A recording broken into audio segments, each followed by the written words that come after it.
بسم اللہ الرحمن الرحیم۔ السلام علیکم ناظرین، آپ دیکھ رہے ہیں نیاز احمد ولاگز اور میں ہوں آپ کا میزبان نیاز احمد۔ ناظرین، سب سے پہلے بات کرتے ہیں مشرق وسطیٰ میں بڑھتی ہوئی کشیدگی کی۔ اسرائیل کے وزیر دفاع اسرائیل کارز نے دعویٰ کیا ہے کہ ایران کے سیکورٹی چیف علی لاریجانی ایک حملے میں مارے گئے، ان کی زبانی، جبکہ ہماری زبانی وہ شہید ہوئے۔ تاہم ابھی تک کوئی سرکاری تصدیق نہیں ہے۔ اسرائیلی فوج کے مطابق یہ کارروائی ایک ٹارگٹ اسٹرائک کے ذریعے کی گئی، تاہم ایران کی جانب سے تاحال اس دعوے کی نہ تصدیق کی گئی نہ تردید کی گئی، اور آپ جو ہے 9 بجے کی خبروں میں تقریباً جو ہے وہ ایرانی آفیشل کی جانب سے اس دعوے کی تردید کی گئی ہے کہ یہ اسرائیل کی جانب سے ایک پھیلایا گیا پروپیگنڈا ہے۔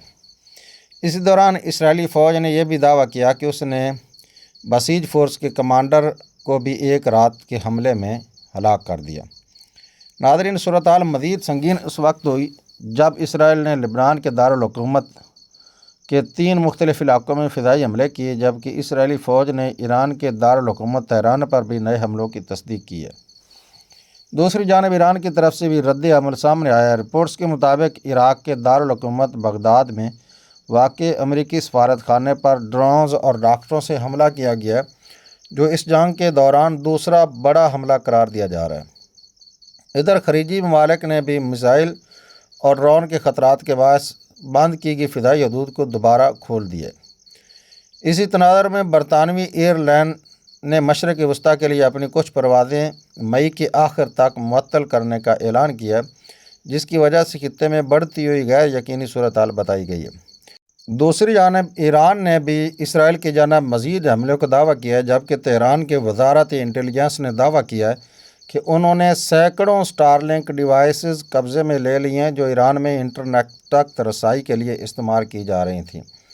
عالمی سطح پر بھی اس کشیدگی کے اثرات نظر آ رہے ہیں۔ امریکی صدر ڈونلڈ ٹرمپ نے نیٹو کے اتحادیوں سے ابنائے ہرمز کے تحفظ میں مدد کی اپیل کی ہے، تاہم کئی ممالک نے اس مطالبے کو مسترد کر دیا۔ ناظرین، یہ دن بھی دیکھنے تھے سپر پاور کو کہ جو ہے وہ مدد کی اپیل کرے اور آگے سے جو ملک ہیں وہ انکار کر دیں، اور کئی ممالک نے کھل کر بیان دیا کہ ہم اس جنگ میں نہیں جائیں گے، یہ جنگ ہماری نہیں ہے، یہ امریکہ کی اور اسرائیل کی جنگ ہے۔